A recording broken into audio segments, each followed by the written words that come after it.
পালন করতে তোমরা যেভাবে বাধ্য, আমার খোলাফায়ে রাশিদিন যে সুন্নত ভবিষ্যতে চালু করবেন সেটাও পালন করতে তোমরা বাধ্য।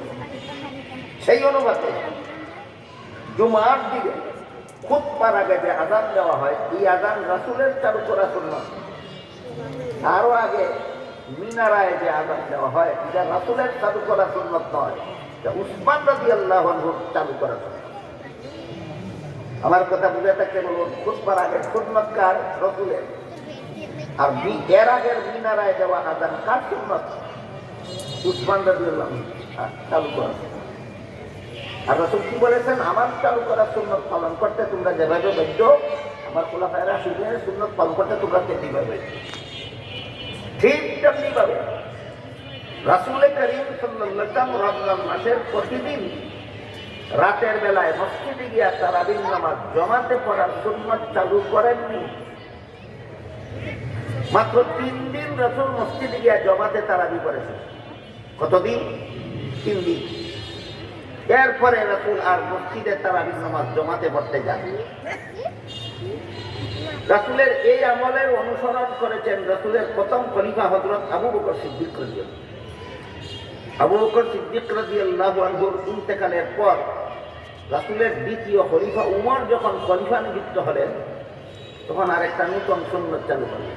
সেটা হলো প্রত্যেকদিন মসজিদে গিয়ে তারাবির নামাজ জামাতের সাথে পড়া। এবার বলুন, প্রতিদিন রমজান মাসের প্রতিদিন মসজিদে গিয়ে জামাতের সাথে তারাবির নামাজ পড়া, এটা কার চালু করা সুন্নাত? হযরত উমরের চালু করা সুন্নাত। যেমন ভাবে জুম্মার দিনের মিনারার আযান হযরত উসমানের চালু করা সুন্নাত, ঠিক তেমনিভাবে প্রতিদিন মসজিদে গিয়ে জামাতের সাথে তারাবির নামাজ পড়া যে উমরের চালু করা সুন্নাত। উমর যে সুন্নাতটা চালু করেছিলেন, মসজিদে প্রতিদিন জামাতের সাথে তারাবির নামাজ হতো, ওইখানে 20 রাকাত তারাবি হতো। তখন দুনিয়ার কোনো বাপের বেটা রাসূল 20 রাকাত তারাবি পড়তেন, এই হাদিসটাকে কোনো বাপের বেটা জয়ীফ বলেনি। উমর যখন 20 রাকাত তারাবির নামাজ জামাতের সাথে মসজিদে পড়া চালু করলেন, দুনিয়ার কোনো বাপের বেটা বলেনি হাদিসটা জয়ীফ। বরং সাহাবায়ে কেরামের যারাই সংবাদ পেয়েছেন সবাই উমরের চালু করা জামাতে 20 রাকাত তারাবির নামাজ পড়ছে।